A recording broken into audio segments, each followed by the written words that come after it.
Okay, hello everybody. Stuart Watson here live from the press box at Pittodrie, Aberdeen, where Ipswich Town are about to take on SPL opposition in their latest pre-season game. Kick-off at 7:30, so just under an hour's time. A new feature for us. We're going to try and do this as consistently as possible throughout the season. A bit of live team news discussion, interactive, of course. So if you're watching and you want to send in some questions, that would be great, and I will try and take them. Let's have a little look. We've got some questions coming in already. ST up the town, absolutely. Let me give you a brief rundown of pre-season so far while I'm waiting for a few people to join us. Ipswich first game was behind closed doors at Playford Road Training Ground, lost 1-0 to Peterborough United of League One. Details on that are pretty sketchy. We only know a bit about it because of the Peterborough owner, Darragh McAntony, doing a little video at the training ground. So not sure who was involved in that. A week later, Ipswich flew off to Austria for a week-long training camp, and that was finished last weekend with a entertaining, competitive game against Austrian Bundesliga side Blau-Weiß Linz. Ipswich 4-1 winners. George Hurst with the brace in the first half, Ali Al-Hamadi with a header, and Leif Davis with a nice finish in the second half. That was two different 11s in each half on that occasion. Ipswich came back from Austria and then had another game on Tuesday against West Ham at their training ground. Again, details a little sketchy, behind closed doors, 2 60-minute matches in that one, which brings us on to Scotland, north of the border tonight. And I can see a few of you are now starting to join us. So we've got 47 of you with us now. Start saying hello. Let's have a little look, get some comments from you. A few of you are talking about the team here tonight already. Evening, Stevie. Right, let's talk you through the team tonight, because I think it's going to be a little bit different tonight. This definitely has a starting 11 feel to it. Certainly that next stage of pre-season that we see every year, where you go through a sort of a team in each half. I'll take this half. Team in each half.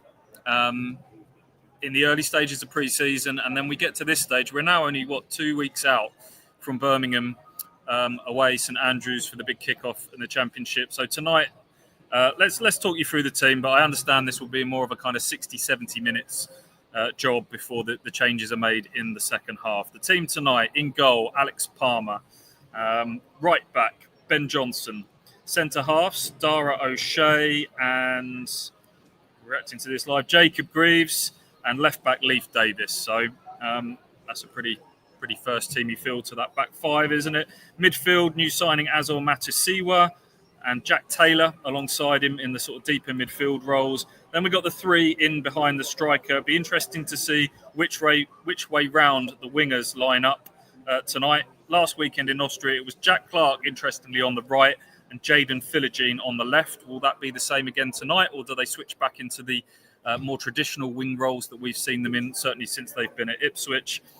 Sam Smodics will almost certainly be the number 10, someone we've seen on the inside left since he joined from Blackburn last season in the Premier League. Is the plan to repurpose him as a number 10 this season, in that sort of right-sided 10 role, I would say, in this Ipswich Town team? That's where he did a lot of damage for Blackburn, where he was Championship top goal scorer, Golden Boot winner at Blackburn. He made no secret when he spoke to colleague Alex Jones out in Austria last weekend. That's where he wants to play, so he's got another chance to make that spot his own tonight. And then up front, of course, George Hurst, who will be hoping to build on his 2 goals last weekend in Austria. In Scotland, the country who he now represents, of course. So maybe a little bit of extra motivation for him here tonight. So as I say, I think that will be 60, 70 minutes for that team tonight. Substitutes from, and I'll read these out as they're listed on the team sheet, which I'll give you a little sneak peek of here. Substitutes, there, I may as well hold them up for you. Harry Clark, Cedric Kipre, new signing; Luke Wolfenden, Connor Chaplin, Elkan Baggett, Ali Al-Hamadi, Chio Ogbene, Connor Townsend, Finley Barbrook, academy graduate, who I thought had a good second half out in Austria last weekend, holding midfielder who replaced Matusiwa at the break. David Button, veteran goalkeeper who's arrived this summer. Christian Walton, Cameron Humphreys, and Nathan Broadhead. Right, couple of notable omissions, absentees from that squad that I've just read out to you. Of course, one is new signing Ashley Young, whose free transfer arrival from Everton was confirmed yesterday. Yeah, yesterday. Thank you, Ross. Ross has just given me a yes. The days are blurring into one. It's been a busy week. So I would imagine, and we'll get this confirmed from the manager post-match, that he's just been given a little bit of extra time to get himself settled and sorted in Suffolk. No need for him to jump on a plane immediately, rush up here today. I would imagine his first involvement for Ipswich will be at Colchester on Tuesday night. Ipswich are playing Charlton at the Western Homes Community Stadium. And then go to Auxerre next Saturday. So he's got a couple of chances to get himself up to speed before the season starts. The other, Amari Hutchinson, was given some extended time off after his involvement for England under-21s at the European Championships, which England won, of course. Amari, a starring role in that, scored in the final. That's why he wasn't involved in the training camp and the game out in Austria. Kieran McKenna talked about catching up with Amari this week following bids from Brentford, bids that they thought they triggered his relegation release clause on the day that expired of 35 million. In the end, they didn't quite hit the terms of the deal. How that money was spread out, basically 35 million pounds was spread out over quite a long period. So Ipswich were able to reject it. They are in control of that sale now. But I don't think it takes a rocket scientist to read between the lines of Kieran McKenna's post-match press conferences last weekend to know that they're anticipating Brentford to come back in. Brentford, of course, have sold Brian Mbeumo to Manchester United now, so they got a right winger to bring in. They're clearly very keen on Amari. Kieran alluded to, not Amari specifically, but certain players maybe wanting to explore new opportunities. Perhaps Amari is one of those. He's had a taste of the Premier League. He's a young man with big ambitions in the game. So we will find out a little bit more on that post-match tonight. So keep an eye on the websites for the very latest quotes from Kieran McKenna. I'll start taking a few of your questions or thoughts. We've got Harry here, looking like Clark off the left based on the team sheet. Didn't look effective off the right last game. Yeah, I can't always read into how these team sheets are set out. The one here I've got in front of me doesn't have the players in any particular order. For example, it goes Alex Palmer, Leif Davis, and then George Hurst. George Hurst will not be playing centre-half tonight, spoiler alert. So let me have a little look at the graphic online, because I haven't actually had a close look at that. That may be what Henry is alluding to there, and see whether we can read too much into that. Yes, it is a bit more of a team sheet look to it, actually, isn't there? So you're right, the front four is Philogene, Smodics, Clark, Hurst is the way it's set out there. So that would suggest it is a return to Philogene on the right and Jack Clark on the left. I can't see Jack Clark being used as a right winger in this season. He's always been a left-sider who cuts inside. Ipswich have got a dearth of right-wing options going into the season, certainly fully fit ones. Big question mark over Amari Hutchinson, as just discussed.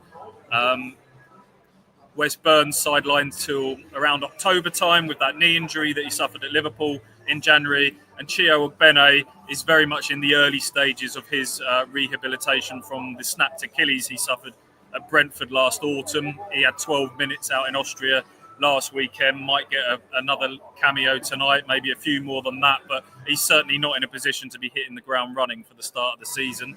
So who's going to be that right-sider for Ipswich at Birmingham on the opening day if it's not Amari Hutchinson?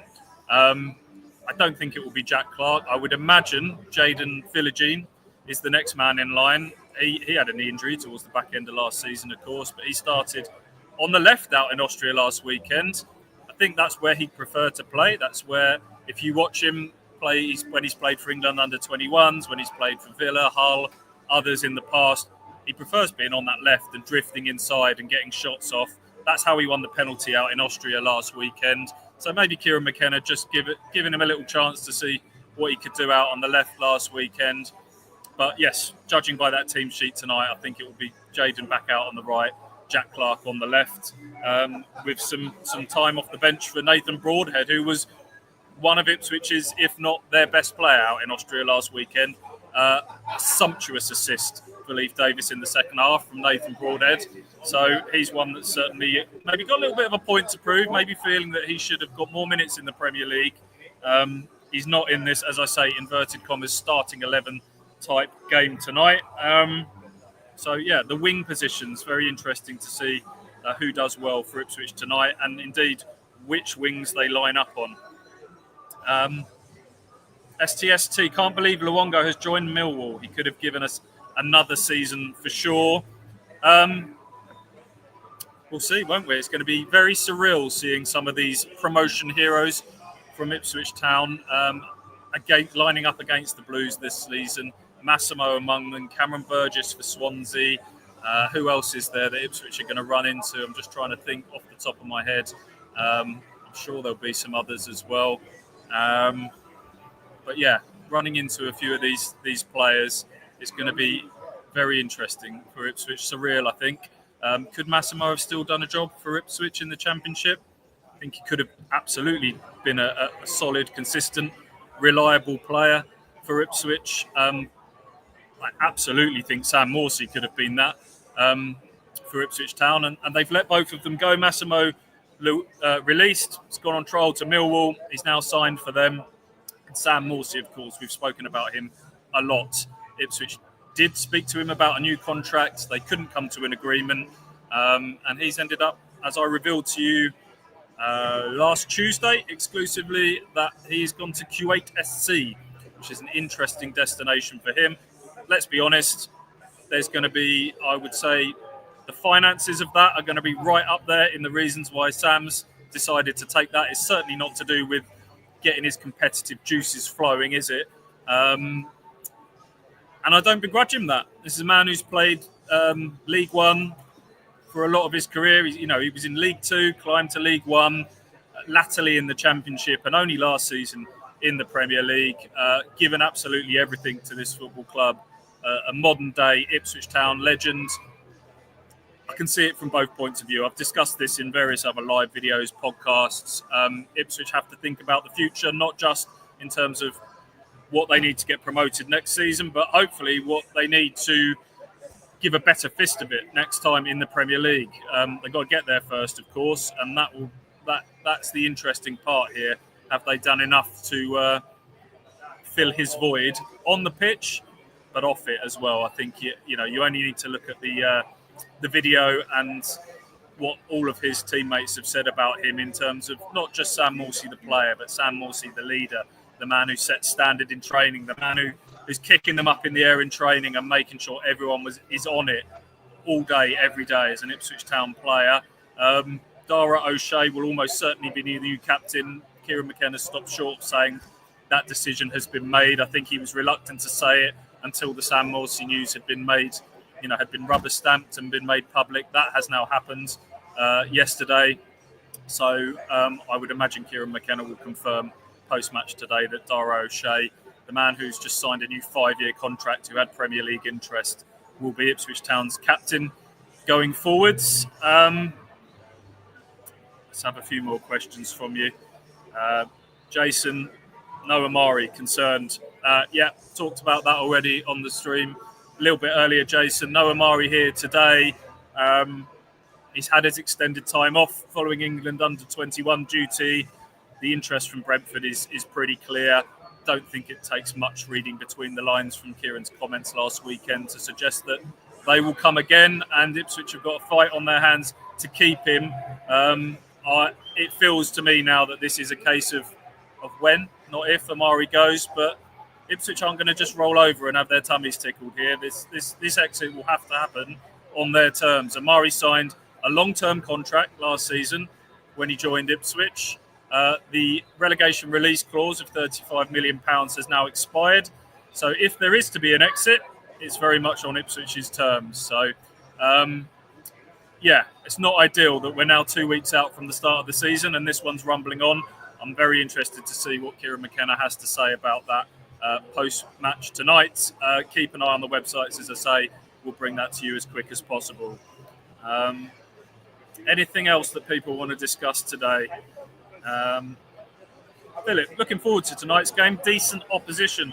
Philip, I agree with you. I think these pre-season schedules are well thought of from everyone behind the scenes at Ipswich Town. Andy Rolls, I think, is quite heavily involved in this. The Championship schedule is completely different to the Premier League. I think we all felt the Premier League was pretty slow last season compared to what we're used to in the Championship. The games come in thick and fast, Saturday, Tuesday. Then the Premier League came and it was like game, international break. Very rarely was there midweek games, and it felt quite slow. And I think that took a bit of adaptation for us as fans and media watching on. And I think it took a bit of adapting to from the players as well. They were used to play, rest, recover, go again.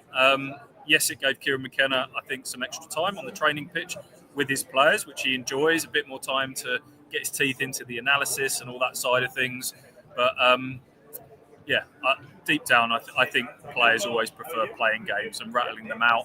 And you have to prepare accordingly. And going out to Austria and then following it up with a long trip to Aberdeen will have been thought out. This is to get Ipswich used to the rigours of the Championship to come. If you think back to the summer leading up to the Championship promotion season, I wasn't too happy about it at the time, but we went all the way up to Preston to take on Championship opposition. Long trip, felt a little bit unnecessary at the time, but looking back, I think that was designed to get Ipswich ready for not only the type of opposition that they were going to play in the Championship, but also the travel and everything that's involved in that. And yeah, Scottish Premier League, Aberdeen are a team that finished fifth in the SPL last season, dropped into fifth on the last day, but they won the Scottish Cup. They beat Celtic on penalties in the final, and that's got them into Europa League qualifiers. I think they find out next Monday who they'll face in a two-legged playoff game. If they win that, they're into the Europa League. If they lose it, they drop into the Conference League. So they've got European football on the horizon. Top end of the SPL, how does that match up to top end of the Championship? I think maybe the Championship just about trumps it at that top level. But I'll be honest with you, I haven't watched loads of Scottish football over the years. So, I'll be interested to see how that shapes up tonight. I think it will definitely be a step up from FC Blau-Weiß Linz last weekend. So, hopefully another entertaining and competitive game as it was last weekend. Evening, Ian. Thanks for joining us. Thanks for joining me, everybody. We've got a few on here. Right, George here. George Bradley. We seem to have moved from 2 6s with Morsey and Mass to a 6 and an 8 last season. Wonder if that will carry on. Does it give Taylor the chance at a spot in the midfield unit, even on the bench? Midfield is a very, very interesting one for Ipswich going into this season. Complete midfield revamp. We've seen Massimo go. We've seen Sam Morsey most notably go. Calvin Phillips and Yen Kiyusta.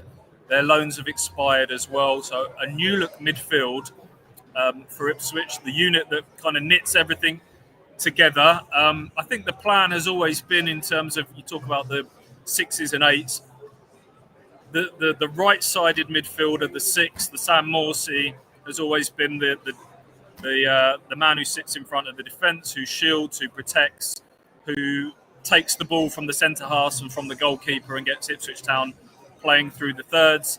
And the man to his left, Massimo Luongo, previously, then Jens Kiyusta, has that little bit more freedom to get up and down, be a little bit more box to box. You're right, Massimo probably played it a little bit more defensively. It was maybe underestimated, underappreciated how much he covered Leif Davis on that left side. Massimo, Kieran McKenna and his teammates talk about him being a real player's player, someone with incredible football IQ. And when Leif Davis was bombing forward and getting all those assists in the Championship, Massimo Luongo was the one who was quietly sort of tucking in and protecting that left-sided space. In the Premier League, Jens Kiyusta was a little bit more vertical, I would say, someone who was more of a ball carrier than Massimo Luongo, someone who could drive up the pitch with 10, 20 yards and carry the ball forwards. And I think, no, it's good. Well, we don't know who the starting sort of player is going to be in that position at the moment. I don't think they're probably in the building at the moment. I think the plan will be to make a marquee signing in that position. A bit of talk about Hayden Hackney. I think Ipswich like him. There's been talk all summer about Premier League interested in him. Middlesbrough player, of course. He's what I would call a playmaker, someone who progresses the ball, someone who plays forward. You know, he's right up there in terms of not just the Championship, but across European leagues last season in terms of his forward passing. So he would be someone I think that would be a playmaker in that role. Maybe someone in between a Massimo and a Jens Kjuste in terms of playing style. He's a ball carrier as well. He can progress the ball in terms of dribbling as well. But first and foremost, he's a passer. But in terms of the options in the building at the moment, Jack Taylor's an interesting one. I've never quite been able to peg what he is as a midfielder. He arrived from Peterborough really as a 10, someone who's weighed in with a few goals. We know he's got the penchant for a spectacular from the edge of the box. He's been turned into a bit more of an 8 by Kieran McKenna.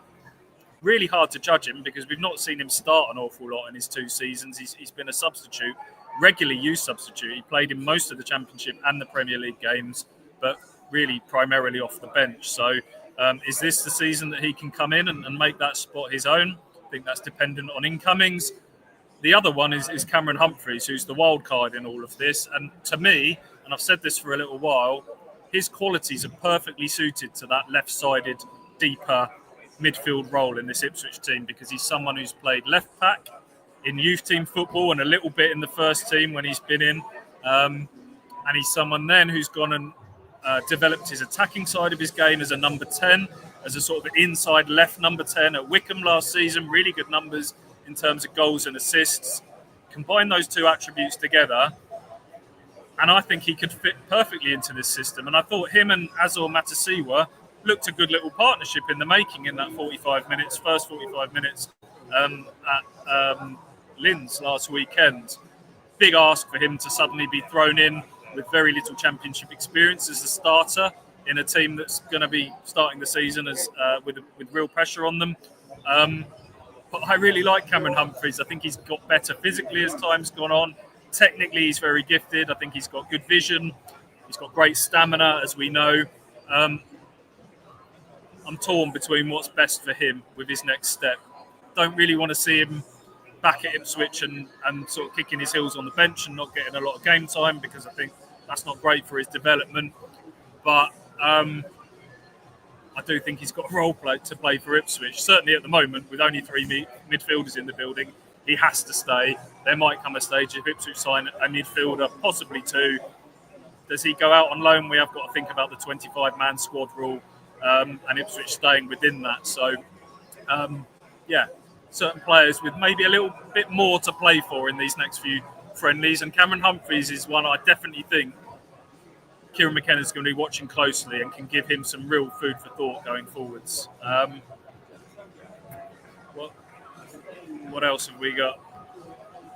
Reading Tractor. Okay, the news, Stuart. Yes. Hello, Reading Tractor. I don't know if you're a Scottish-based Ipswich Town fan, but there are plenty of them.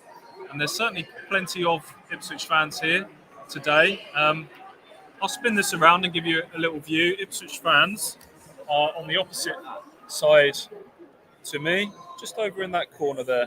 Not the best view, the sun's blocking it, but this area, I'm not even going to try and do that on screen, but they've got the little corner over there, the Ipswich Town fans. Not too sure exactly how many are due. I'd say there was about 150 out in Austria last weekend. There'll be more than that here today. I've seen Andrew Warren, the Hutch man, formerly of this parish, has just turned to me and he's held. He doesn't like Hutch man. He's not liking that at all. I can call you your other nickname if you want, mate. You're Ipswich Town. No, he's shaking his head. I'll keep that secret. He's held up 5 fingers and mouthed 500 to me. So that is a decent number up here in Scotland. Long way from home. Obviously, there's a lot of Ipswich Town fans spread out, many in Scotland and up in the north of England, I'm sure. But many of whom will have made the trip all the way from Suffolk, 500 strong tonight. That is a decent effort from the Blue Army. Ashley Anton, still no Muric anywhere. No, still no Aaron Muric. Kieran McKenna did say last week out in Austria that anything is possible. The reason for his absence in Austria is because he's still recovering from a shoulder injury that dogged him a little bit towards the end of last season. Whether that is just a little bit of a holding chat until Ipswich can find him a new home next season, I'm not so sure. But the day that Alex Palmer arrived on transfer deadline day, I think pretty much spelt the end for Aaron Muric, didn't it? Christian Walton gets injured. The door reopens for him after he'd got dropped. He gets back in the team briefly, and Ipswich rushed out to sign another goalkeeper. I think too much water under the bridge for that one, unfortunately. Ipswich have had a pretty good record, by and large, under Kieran McKenna with recruitment. You're always going to have a few misses along the way, and Aaron Muric has been one of those. £8 million from Burnley. Had some good games, lest we not forget, including that man of the match display in the 0-0 draw at Brighton. He's got qualities, no doubt about it. His height, he can claim balls in the air. He's clearly a good shot stopper on his day. But Burnley fans did tell us he's got a rick in him, a big rick in him. 2 or 3 times it happened for Burnley at the back end of their Premier League season. And at least 2 or 3 times it happened for Ipswich Town, didn't it? Back end of that defeat to Brentford. He got away with one at Arsenal. Several incidences along the way. Palmer and Walton are 2 very good options in the Championship. I really don't think there's a lot between them. You don't need to be carrying a senior goalkeeper on decent wages as a number 3 like that, do you? Ipswich will let Kieran Slicker go out on loan. We know that. He wasn't involved in Austria last weekend. Interested to see where he ends up. David Button has been brought in to fill that sort of veteran third goalkeeper role, and Aaron Muric will almost certainly go. It's just a case of where they can get him, whether it's someone taking him on loan and taking on a percentage of his wages to start with. I would imagine that is the next step for Aaron Muric, and then Ipswich hope he goes somewhere, does well, and then they can maybe recoup some of that transfer fee. They're clearly going to get nowhere near back what they paid for him at some stage further down the line. Got one here from HCH 9990. Doesn't exactly roll off the tongue, that name, but HC, any reaction to the Broadhead to Wrexham for £7 million talk that's just broken? You're telling me something that I've not seen so far in terms of that figure. Wrexham being interested in Broadhead is something that I always thought would come to the fore purely because Nathan Broadhead is a North Wales boy from Bangor originally. Wrexham now into the Championship. Bit of money to spend. We know the Hollywood story behind them. From what I gather, there was a bit of late interest in Nathan Broadhead at the back end of last summer's transfer window. And that, if you remember, Ipswich were quite close to signing Reece Nelson at the back end of that transfer window from Arsenal. That would have needed someone to depart on transfer deadline day. I think there was an opportunity for someone coming in for Broadhead, and in the end, Kieran McKenna decided not to let him go. Reece Nelson went to Fulham instead, but that was clearly a decision that had to be made in the summer transfer deadline day last year. And then I looked at the squad this year. We've talked about midfield being a bit short on numbers, up front being short on numbers, certainly with just George Hurst and Ali Al-Hamadi. But if we're talking about then other areas that are maybe overstocked, it's probably that inside left forward role, isn't it? If we're talking about Jack Clark, we're talking about Sami Schmodics, although he might play a bit more centrally. Jaden Philogene is certainly an option there. He played there out in Austria last weekend. And then Nathan Broadhead as well. So if the money was right, is it something Ipswich should be tempted by as they try and remould the squad? Maybe. I don't know.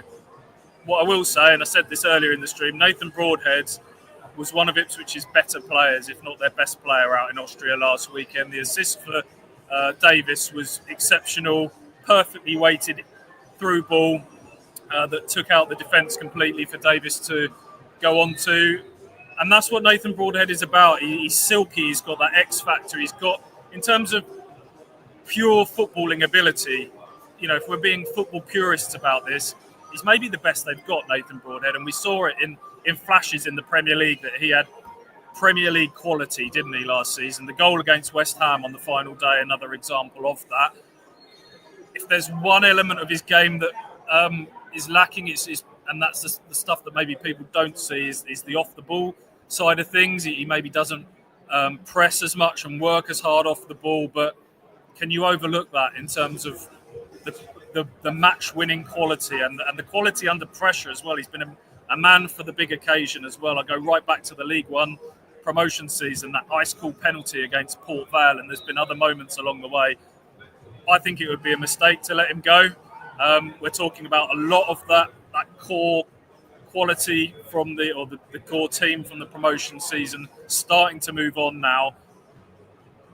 I think keeping Nathan Broadhead would be sensible, would be my feeling. There's other areas of the squad that are greater priorities. I hope he doesn't go, but I will be keeping my ear to the ground on that Wrexham situation closely over the coming days and try and fill you in on that one. What else have we got? Because I'll have to start wrapping up in a minute. Peter McLeod, loving this new feature. Thank you, Peter. We'll try and stick with it. It's quite nice to interact with you guys. Maybe we'll do a few of these. We'll do the sort of the traditional KOA pod for those of you that have stumbled upon this and are new to it. We have the Kings of Anglia podcast weekly, sometimes twice weekly, depending if Ipswich Town play on a Tuesday night, which is generally myself, Alex Jones, Ross Halls, Mark Heath, sort of talking at you. But it's nice to have a bit of interaction with you guys. We're going to try and do a couple of in-person live pods this season, which is great, which will be sort of ticketed events. But hopefully maybe some more of these, maybe midweek. We'll try and find a time that works for everybody when they've finished work, that you can come along and interact with us if there's the appetite for it. What else have we got? A bit of chat about Amari again. We would have to accept 40 million, almost double our money in 1 year. Can bring in 3 players with that sort of money, 2 midfielders and a striker. Yeah, Amari Hutchinson, what is he worth? Gut feeling after the Premier League season, in which I think Amari did well in pockets. The Manchester United game sticks in my mind. The goal, of course, from the edge of the box against them. Did he finish with 3 goals off the top of my head? Handful of assists as well. Played the majority of the games. Thought he did, considering it's his debut season in the Premier League, and really it's only his second full season as a senior professional. I think we have to remember that. He came to Ipswich on loan, having played very little men's football. Took a while to get himself into the team in the Championship, but when he did, finished that season on fire, then becomes Ipswich's club record signing at 18 million up front, various add-ons, most of which have been hit, I believe. So it's taken it up to about £22 million that Ipswich have paid for him. The season comes to an end, and talk is, has Amari done enough to go elsewhere for big money? Word comes out about the £35 million relegation release clause, and my gut feeling was that's a lot of money, and has he done enough to trigger it? Possibly not. And then the more you think about it, and the more you look at the money that gets chucked around in the Premier League these days, you actually start to think, and this sounds ridiculous to say, £35 million ain't a lot of money in Premier League terms these days. And you're buying potential in Amari Hutchinson, no doubt about it, but he's got a high ceiling. He's got star quality.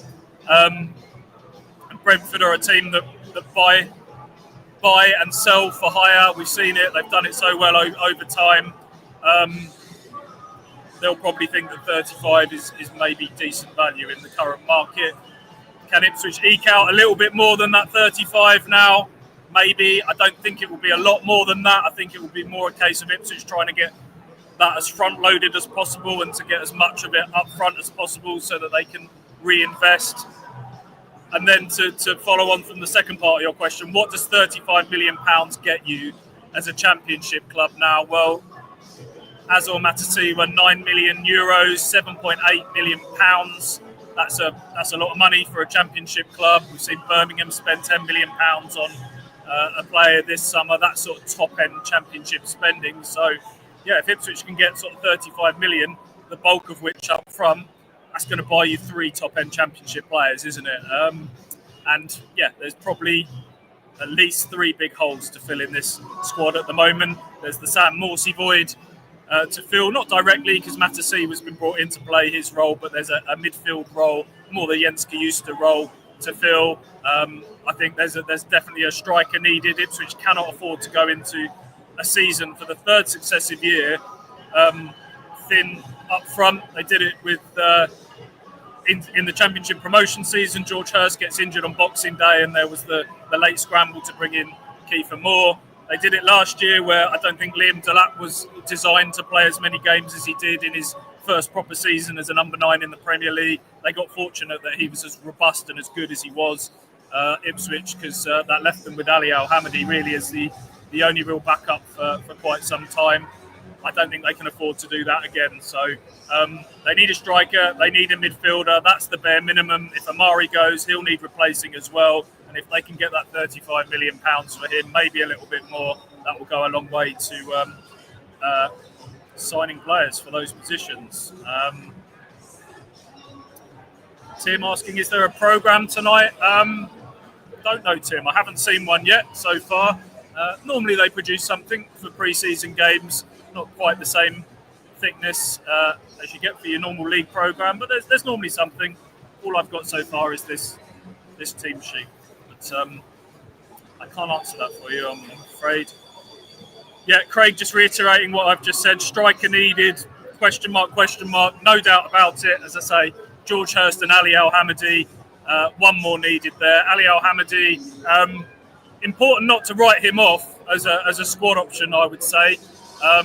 Amazing how quickly players' stocks rise and drop. Became a real fan's favourite from the off when he arrived in that January of the promotion season. Had some all-action cameos off the bench. I remember him coming on along with Kiefer Moore at Preston into the January-February time and really putting himself about and smashing into centre-halves and attacking everything in the air. I think everyone sort of bought into his passion and the way he sort of connected with the fans, scored a penalty at Millwall, was very much at the centre of those promotion celebrations. And people forget this. He then underwent groin surgery right after those promotion celebrations. He'd been playing through the pain. He'd been playing with an injury during the back end of that season, which is a mark of him as a character, I think. Went off and had groin surgery, which really affected his first pre-season.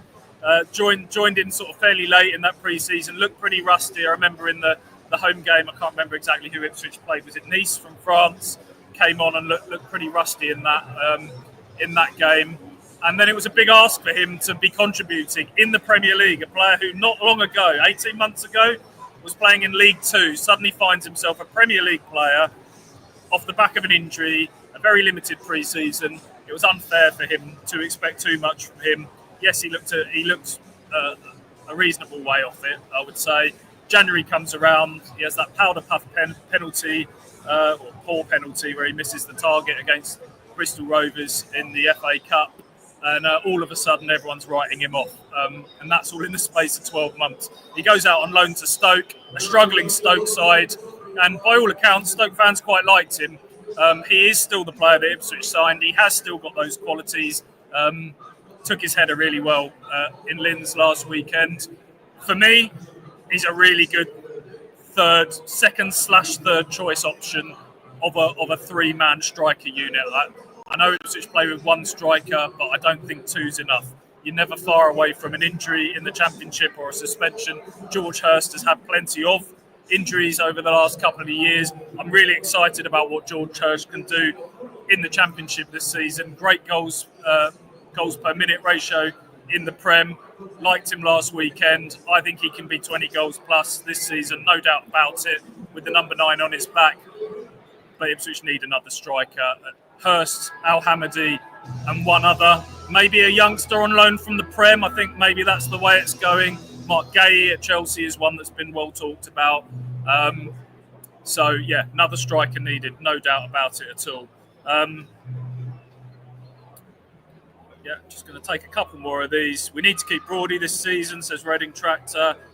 I'd like him to stay, as I've said. Yeah, Jamie White. Broad Beans should have got more games last season. It's a view shared by many, I think. As I say, look, I'm oohing and ahhing and cooing over Nathan Broadhead's footballing ability as much as the next man. There is the other side of the game. There are times, if you watch at corners when goals are conceded from set pieces, that's something Nathan Broadhead needs to do better at. The amount of times I've looked back at it and gone, that was Nathan's man, he switched off a little bit there. Some of the sort of the pressing and keeping team is penned in. Doesn't do that as well as the likes of a Hutchinson, a Jaden Philogene that are a bit more dynamic in their off-the-ball work. But in terms of pure footballing quality, he's one of the best Ipswich have got, and I think he needs to be kept for that reason alone. Couple more, James. How are you feeling about the squad strength for 2 weeks until Birmingham? Mixed feelings at the moment, but I'm still at the more positive end of the scale. Yes, it's not ideal that with 2 weeks to go, I would say there's been more turnover than Kieran McKenna and Mark Ashton would have liked. Mark Ashton talked very early in the summer in an exclusive interview with me about how retention was as important, if not more important, than recruitment. They've done well to get Dara O'Shea nailed down. They've done well to get George Hurst nailed down to a new contract. But they wanted to keep Axel Tuanzebe. They wanted to keep Cameron Burgess. Kieran McKenna's made it clear he wanted Sam Morsey to stay. Obviously, I think they've known for a while that Liam Delap was going to go, but he's another one. We're approaching 50% of the minutes from last season. League starts having left 44%, I think, now. So it's a reasonable turnover from the team last season. Bit more than I think that anyone wanted. So that's not ideal. And there is going to be an element of some last-minute business, which, again, is not ideal. But sometimes things are out of your control. Ipswich are looking to recruit as a top-end championship club. There's only a finite number of people sort of above you in the food chain, and you're waiting for them to get their house in order. They're jetting off to Japan, America, wherever else. They've got players that have been on international duty, under 21 duty, that are getting a bit extra time off. So therefore, they take some of their younger players out on tour. They don't want to let them go till they've got people in. And so a club in Ipswich's position, you have to wait. And you're trying to get, I talked about Hayden Hackney earlier, to convince someone of his ilk to come to you. You maybe have to wait a little while for them to wait to see, realistically, if anything better comes along. And you have to wait maybe for them to think, actually, this is the right move for me. What I thought might come hasn't come. So that's where the holding pattern comes. Giving you a couple of examples there. Did well to get Matasiwa in ahead of the training camp. Likewise, Keepray. Few holes to fill, some reasonable holes to fill, but the core of this squad is a good championship squad, proven. You go through it, I don't need to go through everyone, but Alex Palmer's been a Golden Glove winner in the championship. Leif Davis, record-breaking assists as a left-back. Sammy Schmodix, Golden Boot winner. Jacob Greaves in the Championship Team of the Year. The list goes on and on and on. Many of those guys weren't in time for the pre-season tour last year. A lot of those, Jack Clark tore it up for Sunderland. He came in late in the window. A lot of them came in late August and had to do their pre-season and their learning of McKenna's methods and their learning of the system on the fly in the most unforgiving of leagues in the world. They will be far better for this pre-season. So hence why I said I'm still quietly positive that this is a good championship squad that is getting good game time, good training time under them. Still 2 or 3 sizable gaps to fill, but there is still time. So, you can hear now some applause from the fans as I think the Aberdeen players are starting to head in from their warm-up. Kick-off in about 10 minutes. Probably should start wrapping it up there. If you want to join me, I'll be running the live blog as I have done for several seasons, but if that's new to you, come and join me. That's for subscription only one last plug. I'll try not to hammer you with it, but a lot of the stuff on our website is for free. All the sort of stuff that you can find elsewhere. Transfer stories, Kieran McKenna's quotes, match reports. We'll never charge you for that because we know you can get it elsewhere. But we do a lot more on top of that. Player profiles, analysis pieces, match verdicts, player ratings, behind the scenes videos. You can watch our podcasts if you want, if that's your thing. All of that sort of stuff is for subscription only, and it's not a lot of money at the moment. There's a brilliant offer on £6. What does £6 get you these days? £6 for 6 months. That's an offer that's going to expire pretty soon. So if that interests you, take it up, or it's half price for a year. That will lock in your savings for longer. £29 for a whole year's worth of our content. Normally it's $5.99 a month, so that gives you an idea of the savings there. That's the end of the sales pitch. That's the end of this chat. Sorry I didn't get round to all of your questions. Great to see so many of you on here. We'll try and do a few more of these. Join me for the live blog. Up the town. See you guys soon.